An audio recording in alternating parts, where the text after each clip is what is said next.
মধ্যপ্রাচ্যে পরিস্থিতি দ্রুতই ভয়াবহ রূপ নিচ্ছে। ইসরায়েল ও যুক্তরাষ্ট্রের আগ্রাসনমূলক হামলার মাত্র ১ ঘণ্টার মধ্যেই পাল্টা জবাব দিয়েছে ইরান।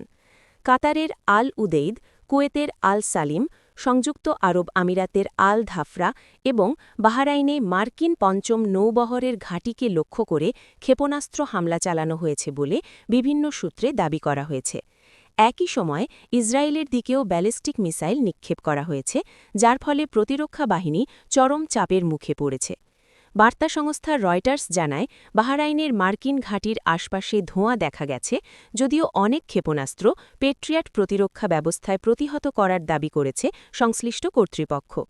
কাতার, বাহরাইন ও আমিরাতের নাগরিকদের নিরাপদ আশ্রয়ে থাকার নির্দেশ দেওয়া হয়েছে এবং সামরিক স্থাপনা থেকে দূরে থাকতে সতর্ক করা হয়েছে।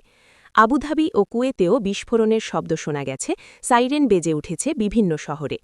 বিশেষজ্ঞদের মতে ইরাক ও সিরিয়ার আকাশে যুদ্ধবিমানের তৎপরতা এবং আঞ্চলিক সতর্কতা ইঙ্গিত দিচ্ছে যে পরিস্থিতি বৃহত্তর আঞ্চলিক যুদ্ধে রূপ নিতে পারে, যা পুরো বিশ্বের নিরাপত্তা ও অর্থনীতির জন্য বড় উদ্বেগের কারণ হয়ে দাঁড়িয়েছে।